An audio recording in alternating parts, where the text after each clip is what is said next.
Good morning, or very early afternoon, at least for those of us on the west coast of North America.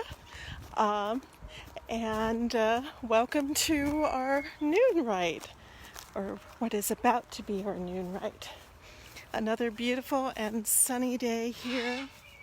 Yesterday it got to be about 98 degrees. We're hoping it doesn't go quite that far today, but we'll see. Well, I've been having a very interesting morning. I've joined a course on dreaming taught by Robert Moss, and so I've just spent 2 hours on Zoom and in various states of consciousness because they did drumming and a lot of dream induction and so on. So it's a little bit different for me, having spent my morning that way. So here we are, approaching the temple and approaching the peacocks. We'll stop by for a little bit of a look. I love this because hopefully you can see this too. It's a great view of our albino blue peacock mix and his few white tail feathers. And he is so beautiful. And his feathers are going to start falling pretty soon. We're coming to the end of breeding season, and as soon as that happens, the feathers go away. And so we, of course, gather them. Here's one of his feathers, I think, already, that's made its way outside the enclosure. These always look, I call these the bird feathers. They look, the top of the feather looks like a bird in flight, and we often use these to play with our exotic cats. They love peacock feathers. And here are the 3 bride peacocks. I think these are all females. You have the mature female there. These are 2 of her daughters, and they are also the hybrid mix. So it becomes what is called a piebald peacock. So we've got some beautiful piebald peacocks coming up. Yeah, that one's chasing the other one. So hopefully they're all going to get along. But peacocks can be a little tough on each other, so we keep an eye on that. That's why we moved our older white peacock, because although this peacock is his son, there was not a lot of warm family feeling. Don't think the white peacock was telling him that he loved him very much. So anyway, here we go. A little visit to the peacocks this morning, and a reminder to everybody to explore your dreams. As you know, in my book, I do talk on the importance of dreaming and the importance of keeping a dream journal. And that is something that I definitely recommend. It was used in ancient Egypt, and they used to actually interpret the dreams of students at the temples to see if things were proceeding.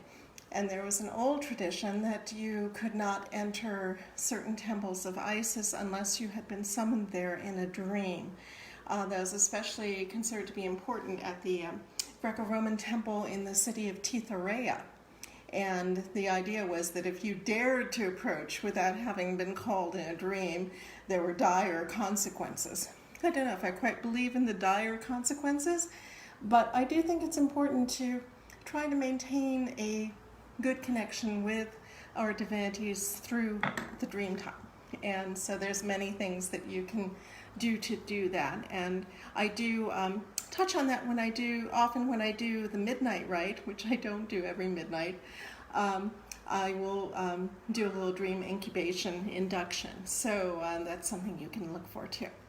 But I'm very much enjoying this course by Robert Moss, and he's going into many different things, including some aspects of the Iroquois and particularly Mohawk dreaming techniques. And of course, that's part of my ancestry, so I am extremely interested in discovering what he has to share with that. All right, well, let us get going.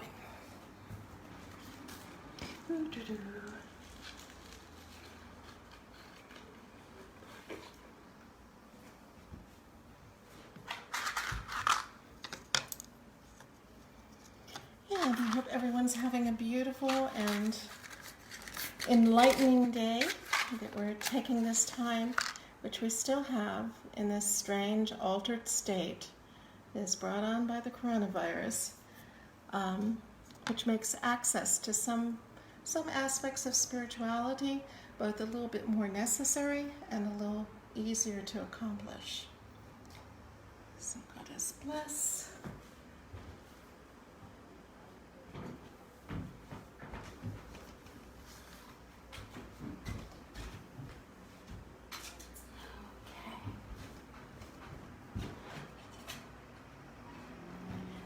So, let us begin our noon rite. Divine Isis, goddess of 10,000 names, I invoke your grace. Come to our temple, O goddess, dwell in our shrine, make our hearths your altars, our hearts your home. Bring vision and healing to those who use this shrine. Give us wisdom and unveil the truth, and with thy feathery wings protect us. Breathe into us the breath of life and health and strength. It is noon, let us celebrate the moon. Let us celebrate the stars, no matter where they are. It is noon, let us celebrate the sun that shines on everyone. Let us celebrate our day as we go upon our way. It is noon, it is noon, it is noon. Alrighty. And today we have all sorts of messages coming in already. You all are doing so well. Let's see. Okay, hello, Linda. Isis heals and restores. Isis heals and restores. Isis heals and restores. Isis heals and restores.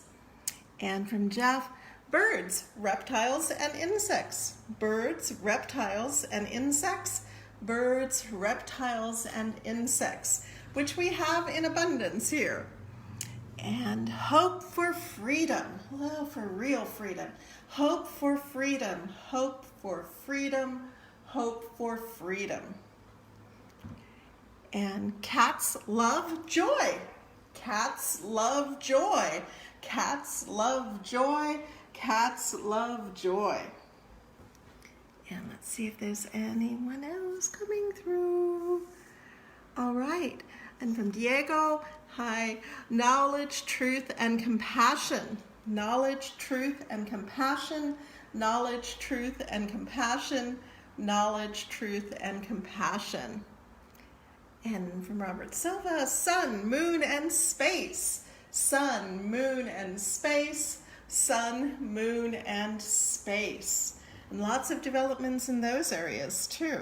And lots of interesting astrology going on right now too, which is very fascinating to study. I see Tim is out there, but I'm not seeing him send us words. But welcome, Tim. He is a longtime friend of the temple and priest with us. And all right, anybody else? I know there's more of you out there. Okay, well, as I always say, if you come up with it a little bit later, that's fine, because what? We practice Katma, not dogma. Okay, all right, let's start the honoring of the directions. Let us honor the east, element of air with the winds ever blowing. And we honor the south, element of fire with the flames ever glowing. And we honor the west, element of water with the rivers ever flowing.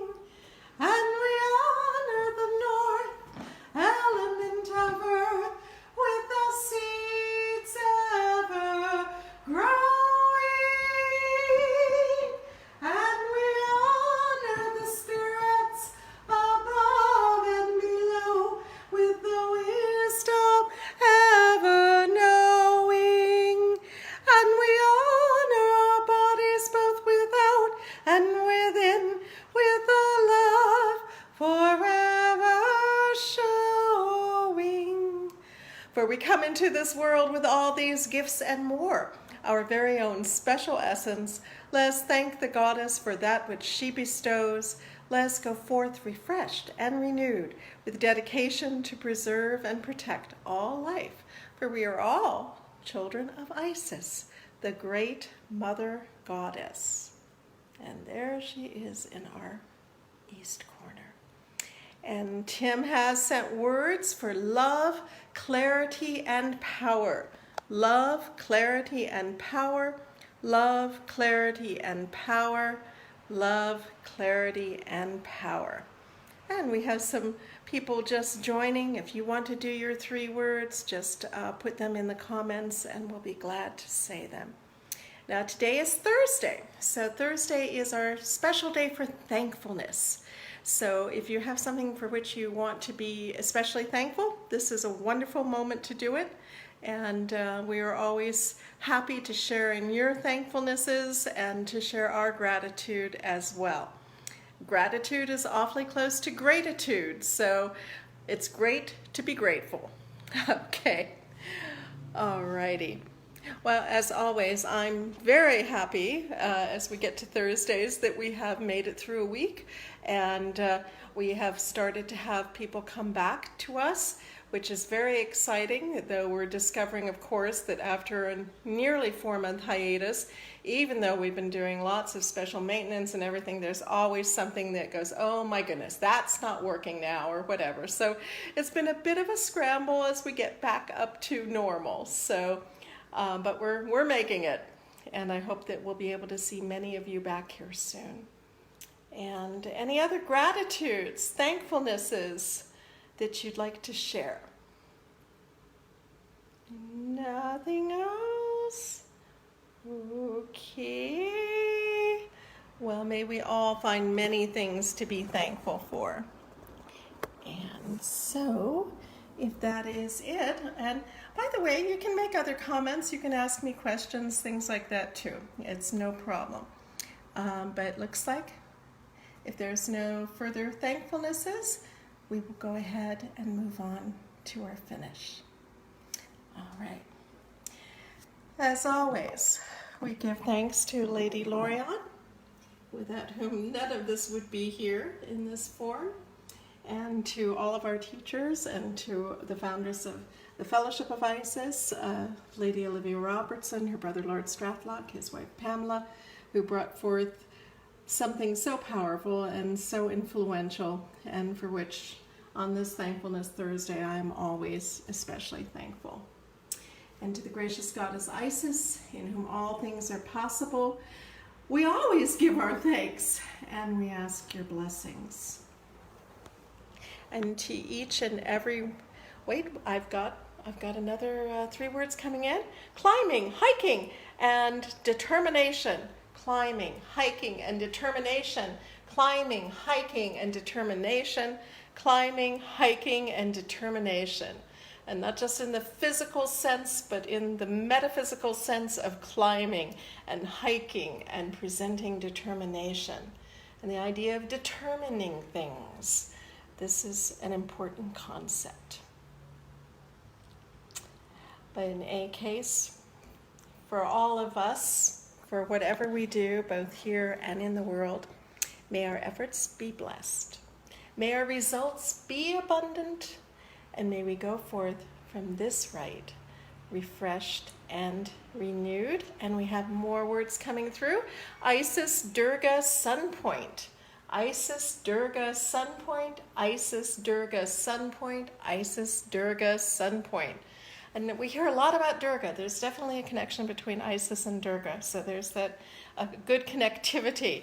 Mariah is bringing forth cats, art, and blueberries. Cats, art, and blueberries. Cats, art, and blueberries. Cats, art, and blueberries. And that, that blueberries has a special meaning to me because in the dream workshop that I mentioned that I just came from, they were talking about divine bear symbols and dreaming symbols, and the leader of the class, Robert Moss, put up this fantastic picture of a bear drumming, a beautiful painting. And he was saying one of the ways, he kind of connects with feeding his inner bear, who's one of his totem animals, is by eating lots of blueberries. So it's very interesting to me that Mariah just offered the word blueberries, because I just came from something that had blueberries involved. And blueberries, of course, are very good for our eyesight and provide us with some of those important color chemicals that they're discovering are so important for good health in many ways, and especially for the eyes, oddly enough. So thank you for those blueberries, Mariah, and mentioning that. That had a lot of meaning to me. All right. Well, if there is nothing else, and if there's something that is there that you can't speak, a blessing that you want, may it be so. May all benevolence come to all of us and strengthen us so that we may pass that on to others, because there are so many people that need it right now. And if we can keep our own balance and keep our own joy and radiate the possibility of hope and healing and development in positive ways, that I think is really our job right now as clergy, as priests and priestesses, as worshipers of the divine, as shamans, as all of those that are spiritually connected. If we can be of good cheer, I think that's immensely important, and it may be a little bit harder than usual to maintain. So Goddess bless us all in our efforts. Goddess bless each and every one of you, and I will see you again soon. May your day be a beautiful one, filled with insight, growth, and power. Thank you for attending.